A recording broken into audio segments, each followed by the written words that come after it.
ce qui est sûr mooy que buñ jógee ci borom Jakarta maan yi ci war gaynde yi leen jëm waaye avant tout damay essayer expliquer waale la situation bi nga xam ne si moo am ci Jakarta ci war gaynde yi ak Jakarta maan yi te ñoom ñëpp maanaam ñu nuróole ko mu nekk lu ñu nuróole loo xam ne si ni moo leen très avancé ci seen liggéey ca gëm naa ne ñoom buñ jotee ci vidéo bii dinañ dem baat ba ci état na ko yeex ñu ngi lay remercier yéex nga ñoo defal lii nga ñuy defal muy régulariser wuti kayit. dama dugg ci benn war gaynde ma jëm Kébémer on était 4 ak le chauffeur muy 5 ñu fay ku nekk 7000 francs mu nekk mu ngi am moom 28000 ay 4 fois 7 c'est 28000 yéen ñu mënu calculer 5 personnes nekk oto bi waaye chauffeur bi du fay ñun 4 rek ñooy fay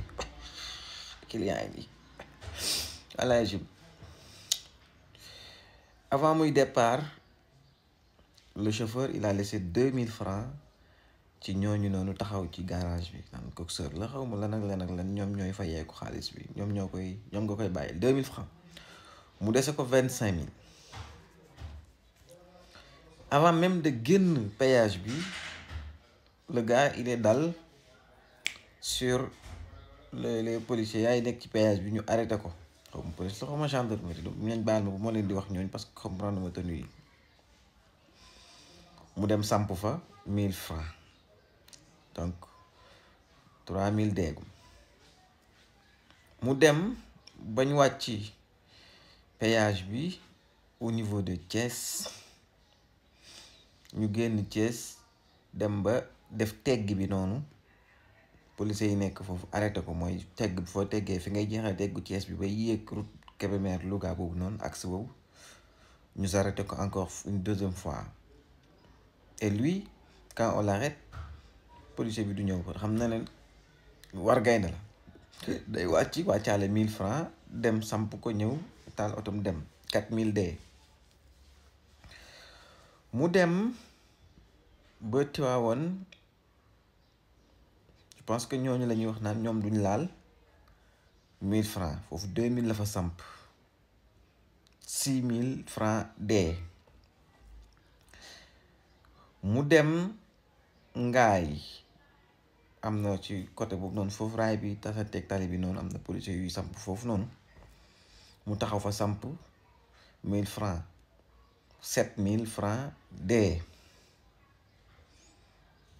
je pense que xaw ma ndànd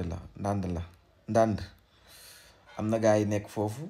mu samp fa 1000 francs 8000 dee mu dem Kébémer gars yi daaneel ko 2000 10 000 francs dee donc mu dese ko 17000 yooyu 10 000 yi gasoil la ko daw maanaam moom bu yeggee Kébémer il se retrouve avec 7000 francs maanaam il a fait Dakar Kébémer pour am 7000 francs sans compter dommage yi am huile bi jeex bi nga boo waree vidé waat li nga xam ne si ci oto bi la war a jëmaat donc boo ko xaymee par jour normalement oto bi moom par jour da nga koy tegal de côté 1000 francs wala 500 loo xam ne si tey jii dans un mois moom ngay demee di dagg assurance nangam extra yooyu noonu daal donc pour ñëwaat ci sujet wu régularisation bi rek damay dindi affaire coxeur yeeg yooyu noonu maanaam 2000 secteur ma bàyyi fi 8000 yi nga xam ne moom la police yi moom te moom mi nga xam ne dañ koo arrêté amul choix xam na ne nekkul dans la légalité day dem rek samp dem maanaam 8000 francs la samp xaw ma 7000 ci policiers yi maam lu mu joxe ñi ngi takk der ci yoon li mu leen jox rek doo ko yegg Kébémer gu jege gi nga xam ne 1h30 laa koy daw ma il a perdu 8000 francs te li ko perdre loo maam li tax mënul taxaw mënul expliquer mënul justifier mënul réclamer li moom mooy que ne juste moom il est dans l'illégalité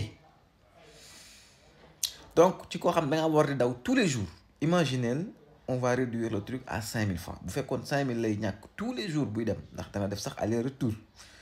dañ ko yóbbu 8000 rek ndax aller bi di nga samp retour boo mu di nga samp yenn saa yi nga gis koo xam ne ñoo xam dinañ comprendre yaakaar naa boo sampee aller bi retour boo ñëwee rek boo klaxonné rek daan la ok demal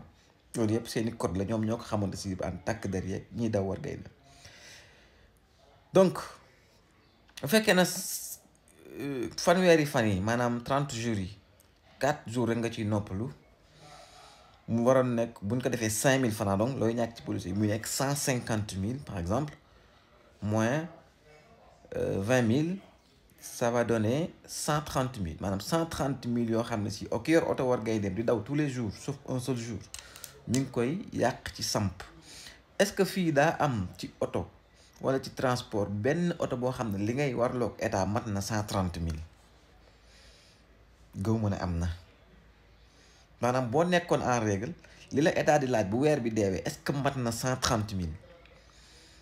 je pense que ñi war gaynde yi war nañ mën a organiser waat seen biir ñoom yooxu ñëw wax former sax ay GIE ñi nekk Kébémer yëpp former wu def benn GIE wala benn association def lan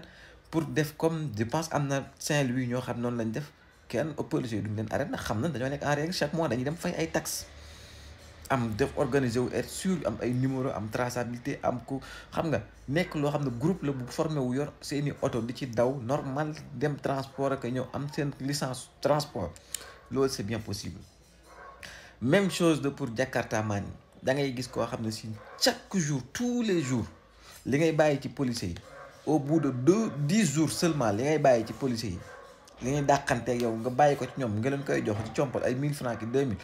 moo ëpp 28 000 yi ñu leen di laaj pour ñu mën a defar seeni kayit. je pense que nag affaire bi c'est une question d'intelligence c'est une question de xel nangu ko quoi man de sama xel nanguwul carrément may nekk di daw ci loo xam ne si chaque jour parce que nekkuma ci dans la légalité aw may kayit chaque jour ma war a bàyyi 1000 francs wala 2000 ci policier yi au bout de 10 jours moom mooy ëpp fuuf li ñu may laaj pour ami kayit ndax ñu may ma jàmm ci tali bi may hésiter wala di andi ay xeex ak quoi que ce soit. donc je pense que à un moment donné il faut que ñi nga xam ñooy liggéey tamit liggéey bi ñuy liggéey ñu ciy réfléchir di xool li gën ci ñoom lii seen avantage. dama ko xool dama leen xool ba yàgg damay reetaan dama ne mais est-ce que ñi comprendre nañ vraiment lan moo tax état di def lii ah. xam naa ne bañ lànk gi ñuy lànk nii ñoom ñii di policiers yi ñoom ñi ngi ci kontaan ñoom ku buñ sañoon xam naa gone yi dëkk xeex bañ bàyyi leen ci nekk ci lañ nekkoon ndax buñ nekkee dans la légalité am seeni këyit ñoom dinañ leen may jàmm te ku ci nekk 30 000 ak 40 000 yi nga doon dépensé ci policiers yi par weer luy xaj ci yow la ndax dootu mat 5 000 dootu mat 6 000 infraction ngay def ñu bindal la wala dara waaye ndaw na nii amooy këyit ana sa casque nangam ak nangam kenn dut jàpp kenn ba ngay joxe 1000 francs ki 2000 te yàlla xam ne wallahi asim chaque jour nga romb policier mu taxawal Jakarta nga gis ko mu bokk 1000 francs wala 2000 dugal ko ci kii jox ko mu dem yoonam. nañ am tuuti xel li ngeen di bàyyi ci policiers yi 10 jours yi ngeen di liggéey li ngeen di bàyyi ci policiers yi moo ëpp 28 000 yi ngeen di laaj pour ami kayit donc xoolaat leen bu baax a baax lu tax ñu leen di def loolu ak lan moo ci seen avantage bu leen topp rumbuxloom li ak politiciens yi di ruux di wax naan booy nañ leen bàyyi ñu liggéey ak seen lii lañ am ak 28 000 daa bëri c'est pas gratuit nekk leen ay nit wax dëgg fa yàlla te ngeen xam li ci seen avantage. asalaamaaleykum wa rahmatullah alaay agim suñu réew mi